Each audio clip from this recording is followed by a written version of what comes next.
నియోజకవర్గ ప్రజలకు విజ్ఞప్తి.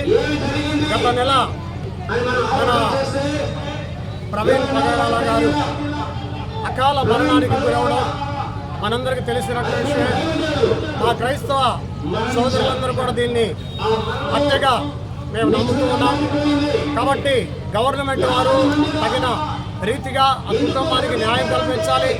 అలాగే క్రైస్తవుల మీద జరుగుతున్నటువంటి దాడులు, చర్చిల మీద జరుగుతున్నటువంటి దాడులు, అనేక మంది మతోన్మాదులు చెప్తూ ఉన్నారు క్రైస్తవ్యాన్ని భారతదేశంలో లేకుండా చేస్తామని, ఎక్కడ కూడా చర్చలు లేకుండా చేస్తామని. కాబట్టి మన దేశం సెక్యులర్ దేశం అని ప్రతి ఒక్కరు కూడా గమనించాలి. మన రాజ్యాంగ ప్రకారం మన భారతదేశంలో ఏ కులం వారైనా ఏ మతం వారైనా వారికి ఇస్తున్నటువంటి దేవుణ్ణి ఆరాధించుకున్నటువంటి స్వేచ్ఛ మనకున్నది.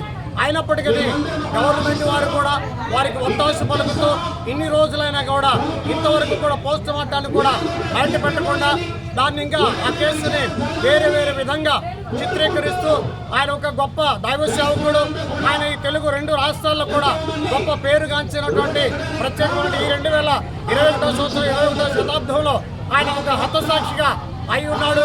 కాబట్టి తగిన రీతిగా ఆయన యొక్క కుటుంబానికి న్యాయం సమకూర్చాలని, అదే రీతిగా ఈ 2 రాష్ట్రాల్లో ఉన్నటువంటి క్రైస్తవుల మీద కానీ ఎలాంటి దాడులు జరగకుండా, చర్చలు కానీ క్రైస్తవ ఆస్తులు కానీ ఏ విధమైనటువంటి దాడులు జరగకుండా ప్రభుత్వాలు వెంటనే చర్య తీసుకొని, అంత మాత్రమే కాదు సిబిఐ వారి ద్వారా దీన్ని ఇంట్రాగేషన్ చేసి ఎవరు దీని వెనుక ఉన్నారు, ఎవరు ఈ హత్యలు చేస్తున్నారు అనేది దయచేసి తేల్చాల్సింది కూడా మేము ప్రభుత్వానికి విజ్ఞప్తి చేస్తున్నాం.